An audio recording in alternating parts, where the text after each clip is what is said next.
Welcome everybody. Okay, well that would ruin my entire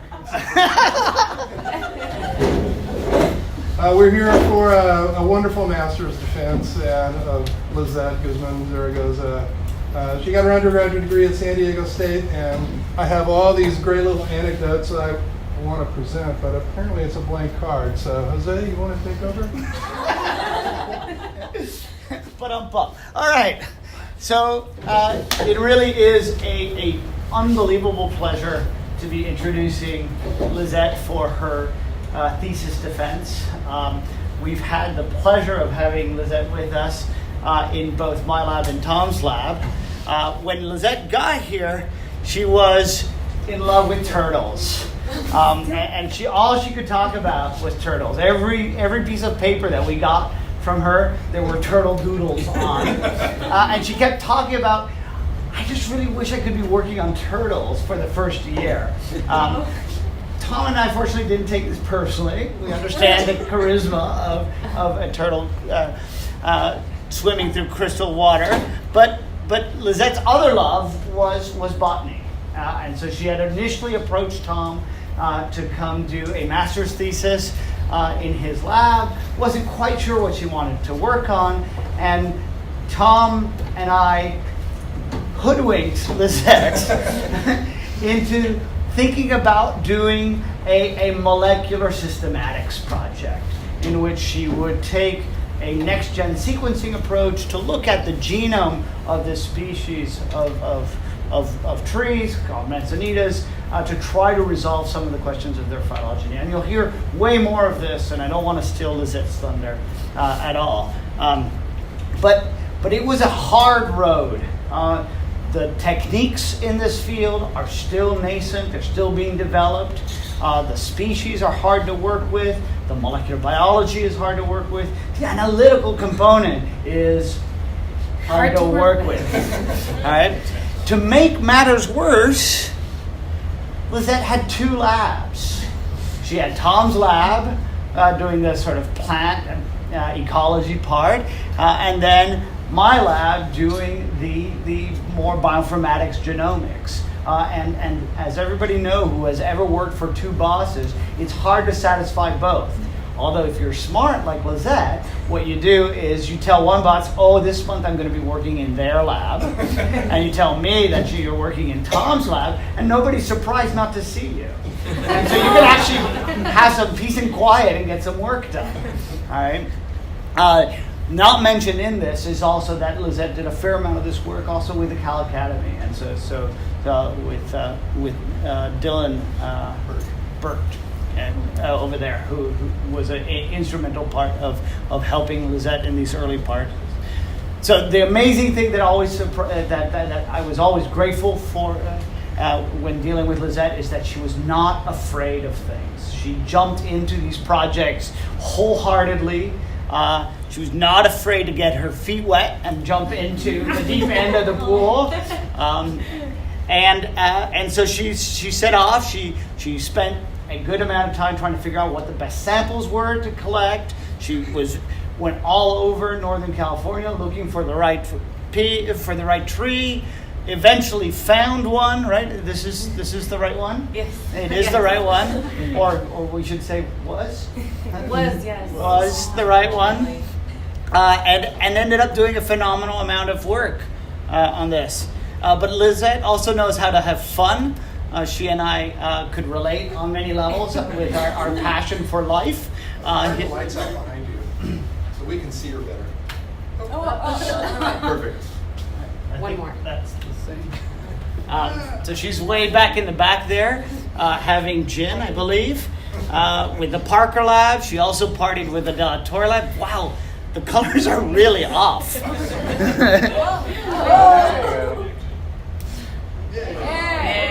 There we go. It turns out that most of these people are not actually blue.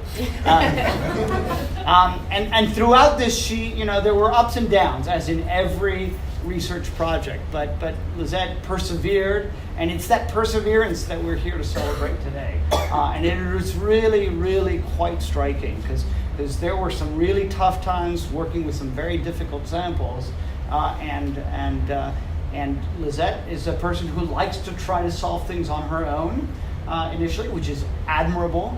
But eventually she did find out that our help was useful. That we actually had our degree. Our degree was actually worth something. But through that perseverance, she comes to us today. I love this picture of her from a recent trip to Japan.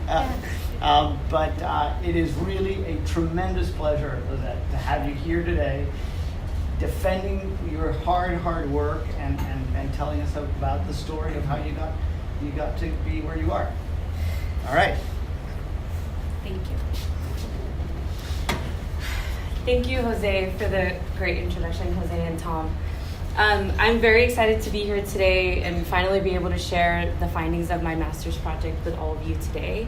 And thank you all for being here as well. Arctocephalus is California's most diverse woody shrub genus. There's a total of 105 taxa. This is species and subspecies included. And 104 out of these 105 taxa can be found in the California floristic province. And this is the purple region that you see here. It's a region that spans from the southwestern part of Oregon and it dips down all the way down into Baja California. Out of these 104 taxa that can be found in the California floristic province, 62 of them are endemic to the California floristic province. And this means that these 62 Manzanita species cannot be found anywhere else in the world. They are unique and restricted to this area. And this high amount of endemism that we see with Manzanitas in the California floristic province can also be seen in other plant and animal groups. And so this high amount of endemism makes the California floristic province a biodiversity hotspot and really a unique place in the world.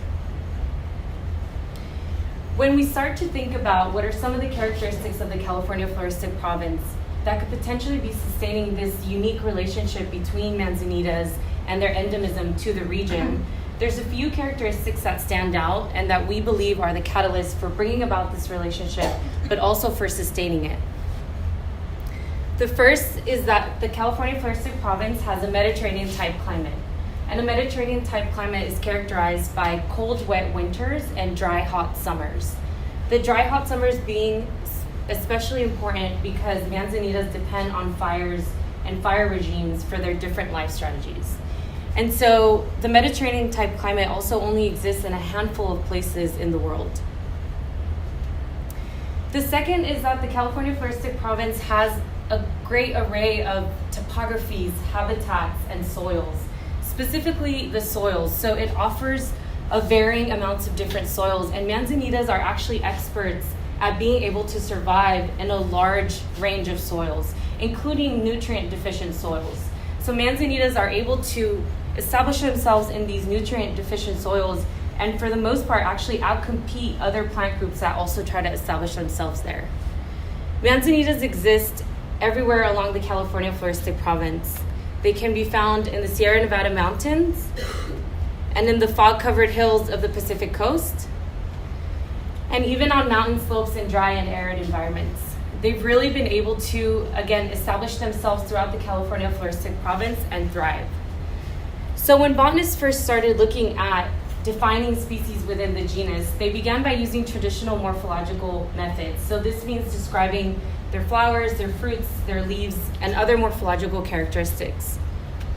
But what they quickly realized is that using morphological characteristics to try to delimit these species within the genus is rather difficult because distantly related species such as the ones that you see here can share many common characteristics. So you can see that there's similarities between these three species when it comes to their flowers, their fruits, and their leaves. As well as the other question besides the morphology is the evolution.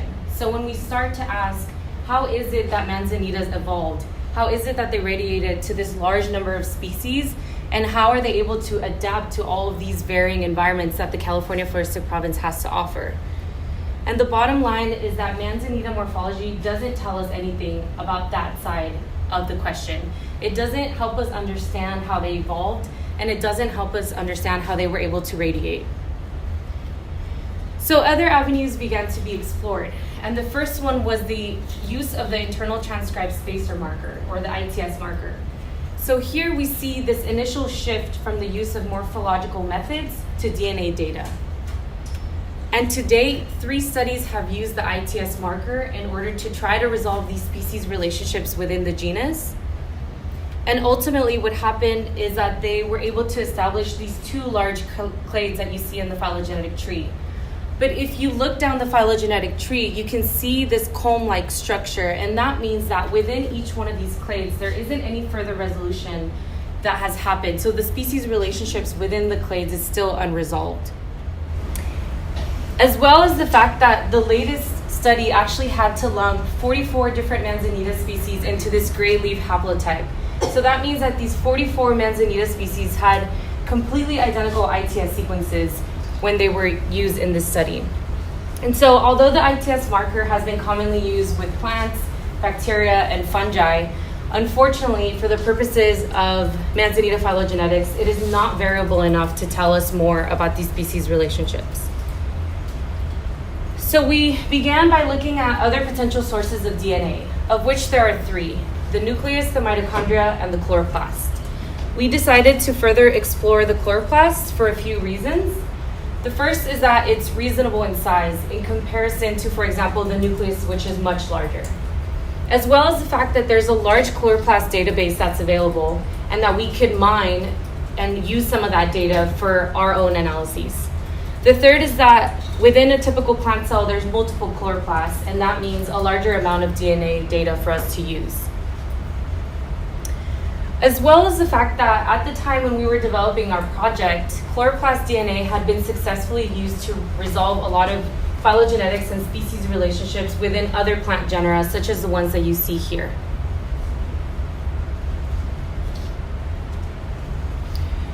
So for our first research objective, what we wanted to do is to produce a high-quality chloroplast reference genome for the genus Arctostaphylos. And after we produced this high-quality chloroplast reference genome, we wanted to identify the most variable regions of the chloroplast genome in order for us to potentially use these regions as chloroplast markers for phylogenetic purposes. So I'm going to first go through a little bit of the methodology for the first research objective, and then the later analyses are actually tackling the second research objective. So in order for us to produce a high-quality chloroplast reference genome, we had to select a single species within the genus, and the species that we selected was Arctostaphylos canescens.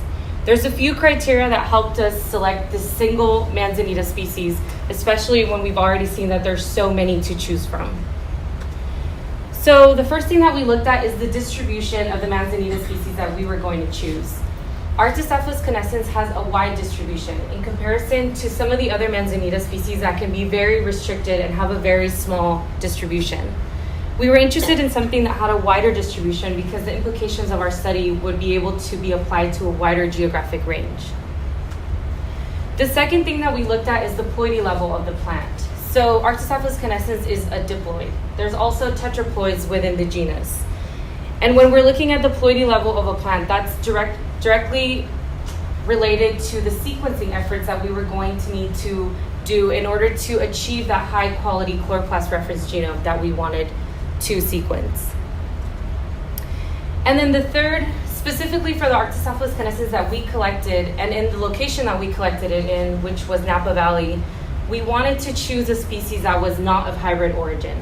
So there is a lot of hybridization that happens within the genus. And again, for this Arctostaphylos canescens that we selected, it is not of hybrid origin. So we went out into the field and we did a couple of major collections, and we brought back the samples to the lab, specifically to California Academy of Sciences, and we began by doing DNA extractions. So we did do whole genomic DNA extractions, and this means that there is nuclear, mitochondrial, and chloroplast data within the extraction. But for the purposes of this project, I will only be analyzing the chloroplast data. One of the preliminary tests that we did is we wanted to know from this plant tissue that we collected, which part of the plant tissue would give us two things, the highest amount of DNA and the purest DNA. So we tested 3 different plant tissues, and the one that resulted with those 2 things that we were looking for was the axillary buds. So all the subsequent DNA extractions that we did were done using the axillary buds. So after we finished all of the DNA extractions, we then loaded the DNA onto a couple of different sequencing platforms. And finally, we took all of the data that resulted from the different sequencing platforms, and we used an array of tools and assemblers to achieve our chloroplast genome of Arctocephalus canescens. So just to revisit our research objectives, at this point, we had accomplished our first one. So we now had our high-quality chloroplast reference genome for Arctocephalus, specifically for Arctocephalus canescens. So the analysis that you're gonna see in the next slides are addressing the second research objective. Now that we have this chloroplast genome, we wanted to look for those highly variable regions. These are the regions that are going to give us more information and potentially allow us to find some of those chloroplast markers for phylogenetic purposes.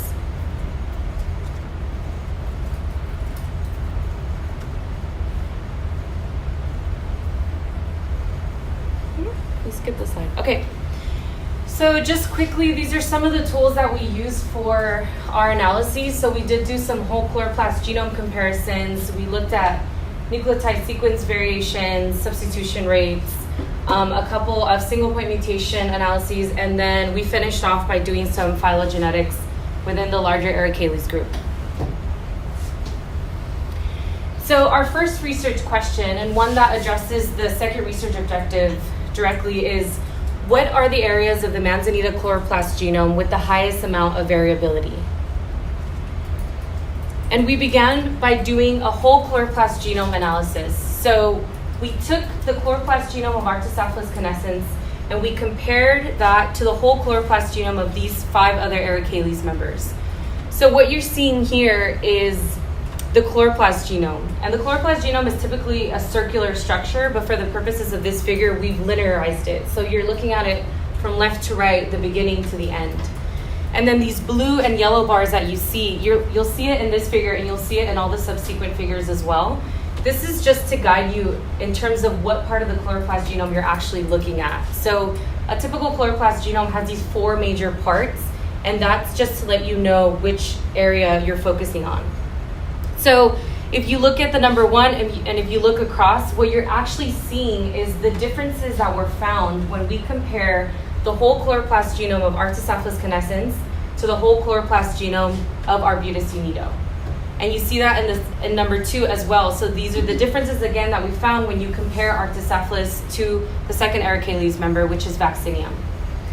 And what you see overall when you take a look at this figure is that these purple regions, which are exons, so these are the translated regions of the protein coding genes, these purple regions are almost always reaching that black line above. So this means that there wasn't a high variability within the exons. So these translated regions of the protein coding genes are being conserved. But when you look at the pink regions, so these are the intergenic spacer regions, and those are some examples where you see that white space. Those white spaces are mostly happening within the intergenic spacer regions. So those are the areas between the protein coding genes. And from this analysis, these are some of the protein coding genes and the intergenic spacer regions that contain the highest amount of variability. So what you can see is that there's a larger amount of intergenic spacer regions with variability and compared to the protein coding genes. So after seeing this small number of protein coding genes, we asked a second question. So could there possibly be, perhaps we missed some protein coding genes that still contain a high amount of variability? So we wanted to do a second analysis to see if maybe we can find those genes with high variability.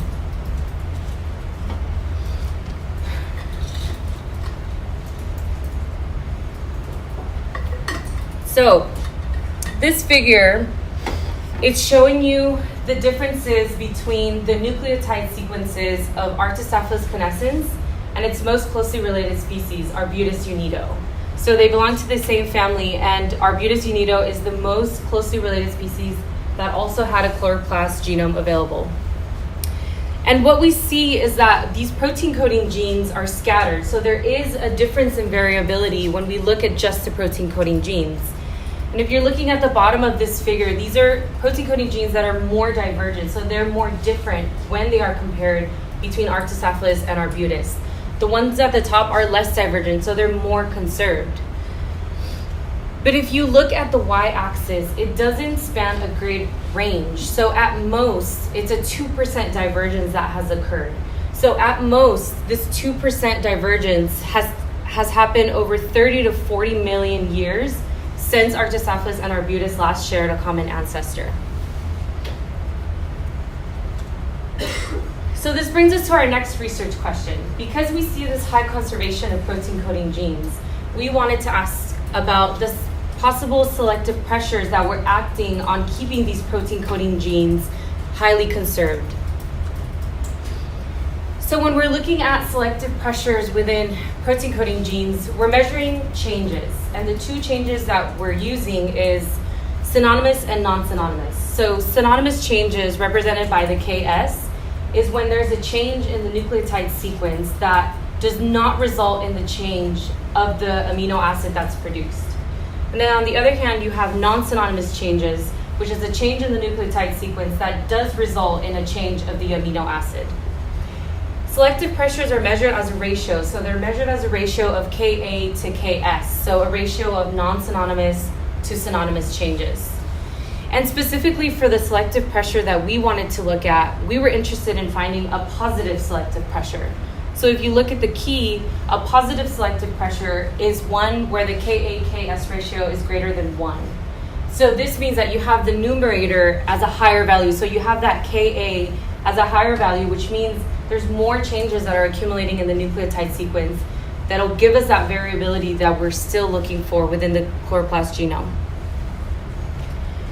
So we did a couple of different comparisons. We looked at the selective pressures between the comparison of Arctocephalus and Arbutus. Again, it's more closely related species. And then we looked at the comparison between Arctocephalus and Vaccinium. So Vaccinium is also a part of the same family, the Ericaceae, but it's more distantly related to Arctocephalus. So if we begin by looking at the gray data points, which is the comparison between Arctocephalus and Arbutus, you can see right away that a lot of these data points are of low values. In fact, most of them are below the 0.5 threshold line. And the highest value that was detected when we look at the selective pressures and the comparison between Arctocephalus and Arbutus is that of RBCL, the RBCL protein coding gene. But if you look at these higher values, so again, we're interested in this higher ratio of Ka-Ks. All of these data points that you see above are from the comparison between Arctocephalus and a more distantly related species, that of Vaccinium. So these are the protein coding genes that had the most variability when we look at the selective pressures and the comparison between Arctocephalus and Vaccinium. So now that we've taken a little bit of a closer look at the protein coding genes and we've understood a little bit of the selective pressures that are happening that's keeping them conserved, we were interested in looking at these intergenic spacer regions. So again, these are the regions between the protein coding genes. And we wanted to ask, what is the sequence variation and what are the intergenic spacer regions that have the highest amount of variability? And for this, we compared the nucleotide sequences of the intergenic spacer regions of Arctocephalus and of Arbutus. So when you're looking at this dot plot, the size of the dots is proportional to the size of the intergenic spacer region. So the larger the dots, the longer the intergenic spacer region is. And so what we see right off the bat is if you look at this y-axis now spans a greater range. So now we're going from a 2% divergence that we saw in the protein coding genes to a 15% divergence that we're seeing in the intergenic spacer regions. And we've labeled a few intergenic spacer regions that we believe could be useful because of their variability, but also their size. And the nomenclature of the intergenic spacer regions is related to the genes that are flanking that intergenic spacer region.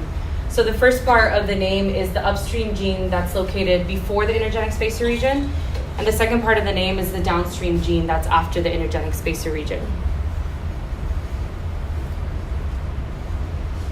So again, this reinforces what we found in the first analyses. So we saw that for the most part, these protein coding regions, these purple areas, were being conserved. And then we took a closer look at the pink regions, so the intergenic spacer regions, And we were able to identify some of those intergenic spacer regions that are contributing to the higher variability that we saw from this analysis. So now that we've looked at larger stretches of nucleotide sequences, whether it was the protein coding genes or the intergenic spacer regions, we wanted to zoom in and look at something smaller. So we wanted to look at SNPs, or single nucleotide changes. So we were interested in looking at SNPs. We were interested in finding the distribution of SNPs and the occurrence of them within the chloroplast genome. And just as a reminder, so SNPs are when there's a single base pair change within nucleotide sequences. So that's the level that we're looking at now. And for this, we did a chloroplast genome comparison of Arctocephalus to 15 other Aracales members, the ones that you see on the left. And so when you're looking at this figure and you're seeing the pink, so pink means a detection of a SNP, a single nucleotide change. And the hotter the pink, the higher the accumulation of SNPs that were found in that specific part of the chloroplast genome. So when you look at Arctocephalus canescens, which is our reference genome highlighted in blue, and if you look across, you see a completely white bar. And that makes sense, because if you compare Arctocephalus canescens to Arctocephalus canescens, you don't expect to see any changes. But if you look right below and you're comparing Arctocephalus canescens to, again, its most closely related species, that of Arbutus unido, you start seeing that accumulation of changes. But you don't yet see all the hot pink areas. You begin to see all these hot pink vertical lines when you start comparing Arctocephalus canescens to things that are more distantly related to it. So you're working your way outward. And what we see from this SNP analysis is that SNPs are not randomly distributed within the chloroplast genome. There's clear areas of the chloroplast genome that has a high accumulation of SNPs, or single base pair changes. Interestingly, it's not the intergenic spacer regions where we're seeing all of these dark pink areas. In fact, there's only one this is again from the areas with a high amount of SNP accumulation. That is the intergenic spacer region that had the high amount of SNPs, and then the rest of them are actually protein coding genes. So although we didn't see the variability from the other analysis, we're seeing that the protein coding genes are having a high accumulation of single point mutations, so SNPs. And some of these genes are involved in the RNA polymerase machinery. They're part of photosystem 1 and photosystem 2, or they're involved with the ribosome machinery. So now that we've gone through these analyses and we've identified some of the regions of the Manzanita chloroplast genome that are variable, whether it's protein coding genes or intergenic spacer regions, we wanted to put these markers to the test. So we wanted to see how they would perform if we were to include some Aracales members and do some phylogenetics. So Manzanita, along with Vaccinium and Arbutus, are part of the Aracaceae, but the Aracales actually encompasses the Aracaceae along with a few other major families. So when you're looking at the phylogenetic trees, for the most part, I'm going to be representing the phylogenetic tree that you see on the right. So these are phylograms. So these are they're accurate representations of the substitutions that have happened, or the changes that have happened within the protein coding gene or the intergenic spacer region that the tree represents. For this purpose, for the purpose of the first protein coding gene that we did the analysis on, which is the RPOC2 gene, I'm presenting two. So I'm presenting a phylogram on the right and a cladogram on the left. And I did this because I wanted you to also be able to see the bootstrap support and the posterior probability values. As you can see the phylogram on the right, a lot of the branches have been collapsed, and I'll talk about why that happened. But I also included the one on the left so you can see those support values. So when we use the RPOC2 gene to look at the phylogenetics of the Aracaceae, we do see some paraphyletic relationships. So we do see some splitting up of a couple of families. Specifically, we see that there is an Aracaceae member that's nested within the Primulaceae. So it's been split off from the other two Aracaceae members. And that member is actually Arctocephalus canescens. So that's the RPOC2 gene of Arctocephalus canescens, which you can see on the right. So you see this long branch that's pulling itself out of the phylogram and creating the collapse of the branches, but it's also making it so that it places the Arctocephalus canescens branch in between the Primulaceae. And so we hypothesize that there's a couple of reasons why this might have happened. So one is that there is a possible misassembly of the RPOC2 gene. So if there is a misassembly of the gene, then it would have caused it to show these inaccurate substitutions, which would have caused that long branch that's being protruded from the Arctocephalus canescens species. Number two is that, in fact, there have been this many amount of substitutions or changes that have occurred within specifically the RPOC2 protein coding gene.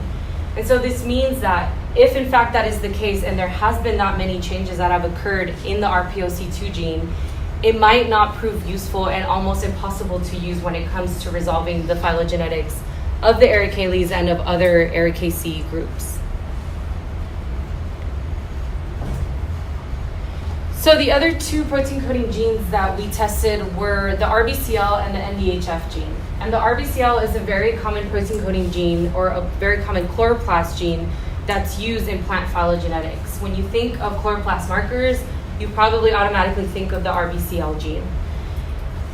Lately, what's been happening is that there has actually been a combination of the use of the RBCL gene and the NDHF gene to resolve phylogenetic relationships. And it has been shown that the addition of the NDHF gene to RBCL gives us a more clear view of these relationships. But here we analyze them separately. So beginning with the RBCL gene, when we use the RBCL gene for phylogenetic purposes, we see the correct nesting of all of the Ericaceae members. So now we have a monophyletic group when it comes to the Ericaceae. But unfortunately, we're still seeing this split up of members of the Primulaceae. But if we take a closer look at the NDHF protein coding gene was able to finally nest all of the species within their correct families. So these are all monophyletic relationships. And if you look at the support values, so if you look at the posterior probability and the bootstrap values, they're all rather high. So they're all above 70. And for the most part, the posterior probability and bootstrap support values that are above 70, and as they increase, they give us a higher confidence that this is an actual, a realistic portrayal of what the species relationships are. The only support value that was not above 70 is this of 54. And so the reason why this is 54 is because there was a little bit of a disagreement between the trees that were produced from Pop and the trees that were produced from Mr. Bayes. So the disagreements happened with this family, so the Actinidaceae. So within this tree that I'm showing you, it's coming out as sister family to the Ericaceae, but in the Mr. Bayes phylogenetic tree, it was actually coming out as sister to the rest of the Ericales. So you would have seen it coming out right after the outgroup, and then everything else is related to the Actinidaceae. We're showing you this tree because the topology of this tree agrees with the latest treatment of the Ericales, that of Anderberg et al. So in terms of the intergenic spacer regions, and I'm going to go through these kind of quickly because they all say the same story. Unfortunately, there were a lot of paraphyletic relationships when it came to the intergenic spacer regions. So when we're looking at PSBD, TRNT, you see the split up of 3 different families. And when we're looking at the TRNL, TRNT intergenic spacer region, we see the split of 2 families. Interestingly, the one that's coming out of the Ericaceae is not Arctocephalus canescens. So now we have Vaccinium that's being nested within the Primulaceae. And then for the last intergenic spacer region, that of RPL32 and NDHF, we have one family that's still having these paraphyletic problems, so it's still being split up. So if we interpret what these phylogenetic results mean, and from the get-go, if you were to just look at my results, they might seem negative, but I don't necessarily think that. I think that the interpretation of these phylogenetic results should be used with a different question. So the question would be, are these intergenic spacer regions and protein coding genes potentially too variable to resolve the species relationships at the level that we're looking at them? So when I did these phylogenetic analysis, I was looking at the family level in comparison to how would these results be different if, let's say, we were to apply them to the species level. So if we were to collect or if we were to sequence these same markers in a handful of Arctocephalus species, would these phylogenetic results be different? So the question is you always have to ask, are you using the right markers at the right phylogenetic level, whether it's family, species, or at a greater level? And it's also important to note that I only tested 6 markers. So from our analyses, there's still 28 protein coding genes that showed a decent amount of variability, and there's also 8 other intergenic spacer regions. So again, I only tested 6 of these. And if I were to have, and I'm sure Tom and Jose would have loved if I would have done all of them, I'm sure we would have found some potential candidates. As we saw, for example, we did find the NDHF gene was successful at parsing out these relationships. So there's still potential. I think there's still potential for these markers, even though the phylogenetic relationships weren't resolved when we looked at the Aracales. So to revisit some of our research, or our 2 research objectives, we were able to produce a high-quality chloroplast reference genome for Arctocephalus, and specifically for Arctocephalus canescens. And we were, in fact, able to identify these variable regions, the regions that are going to be the most useful when we try to address the question of resolving those species relationships within those 2 major clades of Manzanitas. And I've listed them here. These are the genes and the intergenic spacer regions. So just to wrap things up, what is the significance of this work? Why does it matter? So with us producing this chloroplast reference genome, we now have contributed a reference genome that can be used for future sequencing of Ericaceae and Aracales. So again, it's contributing, it's giving back to that original chloroplast database that I talked about at the beginning that is really important to fuel any future research projects. 2, and one that we think is very important, is that we believe that this chloroplast reference genome can be used as a model system for studying evolution and rapid radiation, whether it's in Manzanitas or other rapidly radiated genus or genera, including those that are found in California, but also in other Mediterranean type climates. And 3rd, by producing this chloroplast genome, we can aid in the eventual sequencing of other Manzanita species, so other Arctocephalus, whether it's an attempt to do whole chloroplast genomics or single genes or intergenic spacer regions, different parts of the chloroplast genome. And finally, what we've done with this project is we've really established a foundation, and we've provided a toolkit for answering the question that still remains unanswered. What are those species relationships within these 2 clades? So we've provided a different avenue for someone to be able to resolve those species relationships by utilizing the chloroplast markers that we've identified. So with that, I'd like to thank Tom and Jose for being great advisors and always supporting me and giving me a wealth of knowledge, allowing me to be in their labs. Dr. Spicer for helping me with the phylogenetic analysis. Dr. Birch, Anna, and Bonnie at California Academy of Sciences for helping me with the piloting of the project, specifically the DNA extractions and the DNA sequencing. To all my professors that are here today and all of my professors that I've met throughout my career here at SFSU, family and friends for providing support. And specifically to members of the De La Torre and Parker lab. So there's one thing that Jose told me when I first got here that I'll never forget, and that's that the relationships that you make with your colleagues are really what's going to get you through this time of your life. And I completely agree with that, and I've made lifelong friends both in the De La Torre lab and the Parker lab. I'd also like to thank my funding sources, San Francisco State University and the California Native Plant Society, and thanks some individuals that contributed financially and supported me throughout my crowdfunding campaign through Instrumental. This is my contact information. If you have any questions or comments, also I've recorded the presentation. If you'd like a copy of that, we'll clip out the part where the computer failed, so it'll be great. My boyfriend does a lot of awesome post editing, so I'll be happy to send that to you, and I will now take any questions.